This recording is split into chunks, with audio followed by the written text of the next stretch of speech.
Sir ఇప్పుడు ఈ PRP ట్రీట్మెంట్‌కి ఎంత టైం పట్టొచ్చంటారు? అంటే కరెక్ట్‌గా క్యూర్ అవ్వడానికి? ఇప్పుడు ఇదంతా కూడాను ఆ పేషెంట్ యొక్క స్టేజ్‌ని బట్టి ఉంటది. స్టేజ్ అంటే మా దాంట్లో స్టేజ్ ఏంటంటే ఎంత గుజ్జు అరిగింది. ఓకే.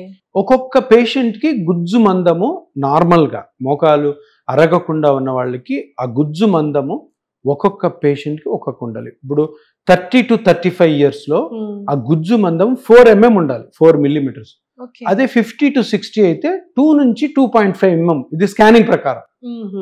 దాని ప్రకారం ఆ నార్మల్‌గా ఉన్న మెజర్‌మెంట్ కంటే ఎంత తగ్గింది చూసుకొని దాన్ని బట్టి సిట్టింగ్స్ ఉంటాయి.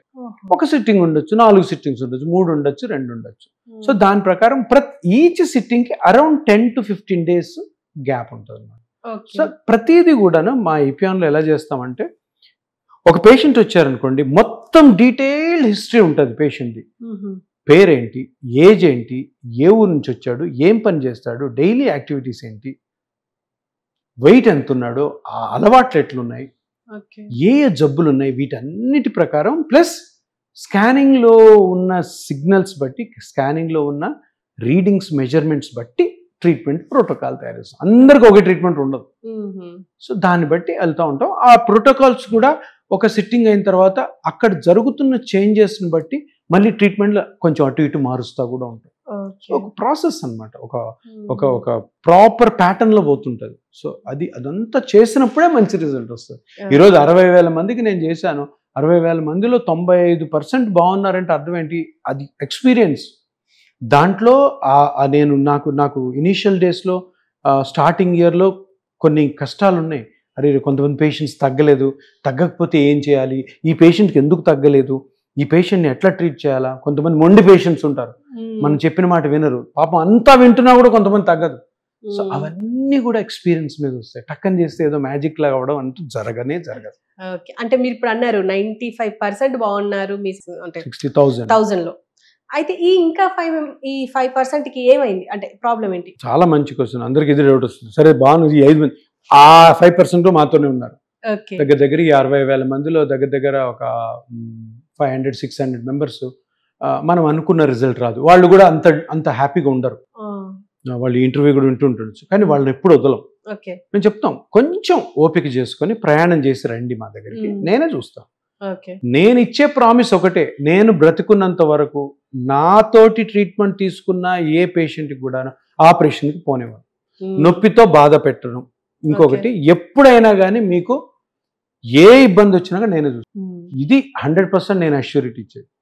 అయిపోయింది, నేను చేశాను, నా వల్ల కాదు ఇంకా అనేది ఉండదు. ఎందుకంటే అంత సైన్స్ ఉంది మన దగ్గర. ఇప్పుడు ఒక ట్రీట్మెంట్ చేశాను, 2 years తర్వాత నొప్పి వచ్చింది, వస్తారు సార్ నొప్పి వచ్చిందానికి, నొప్పి వచ్చిందని డిసప్పాయింట్ వెంటనే పోయి స్కాన్ చేస్తాం. ఆ స్కానింగ్లో ఏదో ఒక చిన్న పార్టీ డ్యామేజ్ అయి ఉంటుంది. ఆ డ్యామేజ్ అయిన పార్టీ మళ్ళీ సింపుల్గా రికవర్ చేస్తే అయిపోతుంది. సో అట్లాగా లైఫ్ లాంగ్ కూడా ఏ ఇబ్బంది లేకుండా చిన్న జాగ్రత్తలు, చిన్న ట్రీట్మెంట్తో మనిషి ఆపరేషన్ లేకుండా ముఖ్యమైన ఉద్దేశం, primary aim, most important aim ఏంటంటే సర్జరీకి పంపించకూడదు. అండ్ కొంతమంది డాక్టర్లు కూడా అంటున్నారు, అంటే మీకు ఇందాకనే అడిగాను, 3rd grade 4th grade లో ఉన్నప్పుడే ఈ పీఆర్పీ చేస్తారు, లేకపోతే చేయరు అని చెప్పేసి అంటున్నారు. దీనికి మీరేమంటారు? అది కూడా రాంగ్ ఇది ప్రోపగాండా. ఎందుకంటే ఈ grade 1 ఇప్పుడు grade 1 grade 2 grade 3 grade 4 అని ఎక్స్రే చూస్తే చెప్పొచ్చు. ఎక్స్రేలో మళ్ళీ మజిల్స్, లిగమెంట్స్, మెనిస్కస్ ఏం కనపడవు, ఎముకలు కనపడతాయి. ఆపరేషన్ చేసే డాక్టర్ కోసం ఈ గ్రేడ్స్, పేషెంట్ కోసం కాదు.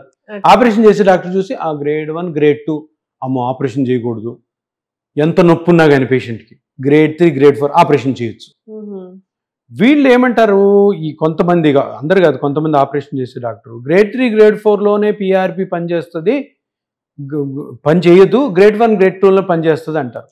అది శుద్ధ అబద్ధం. ఎందుకంటే నేను grade 4 కేసెస్లోనే నేను ఇంతకుముందు 60,000 మందికి చెప్పాను కదా, 60,000 మందిలో 59,000 మంది grade 4 వాళ్ళే, అంటే ఫైనల్ స్టేజ్ వాళ్ళు.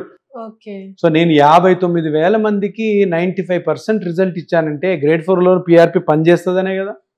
సో అది అబద్ధం తెలియకుండా తెలుసుకోండి. ఇంకోటి విషయం ఏంటంటే grade 3 grade 4లోనే పేషెంట్కి నొప్పి వచ్చేది, grade 1 grade 2లో ఎవరికి నొప్పి రాదు. వాడు ఎందుకు వస్తాడు డాక్టర్ దగ్గరికి? సో పిఆర్పిని బయటికి తీయకుండా, అది ఫేమస్ చేయకుండా ఉండడానికి ఇది ఒక ప్రచారం అంతే. నా 99% ఆఫ్ ద పేషెంట్స్ అందరూ గ్రేడ్ 4 వాళ్ళే. గ్రేడ్ 5 అనేది లేదు, అది ఉన్నా కూడా చేయొచ్చు పిఆర్పి, హ్యాపీగా పెయిన్ నుంచి బయటపడచ్చు. అండ్ ఈ గ్రేడ్ 1 గ్రేడ్ 2 అంటే ఈ గ్రేడ్స్ ఎలా డిసైడ్ చేస్తారంటే? ఎక్స్రే తోటి. అది మనకు సంబంధించింది కాదు, వాళ్ళకి సంబంధించింది. ఎవరు ఆపరేషన్ చేసే డాక్టర్కి. మనకు సంబంధించింది ఏంటి? అల్ట్రాసౌండ్ స్కానింగ్ లో ఆ కార్టిలేజ్ మందం, మనం దాన్ని బట్టి స్టేజ్ చేస్తాం. మనకి ఈ గ్రేడ్స్ ఎక్స్రే తీయం మేము, అసలు గ్రేడ్స్ కి మనకు సంబంధం లేదు. మనమంతా స్కానింగ్ లో చేంజెస్ బట్టే వాళ్ళకి ట్రీట్మెంట్ ప్రోటోకాల్ తయారు చేస్తాం.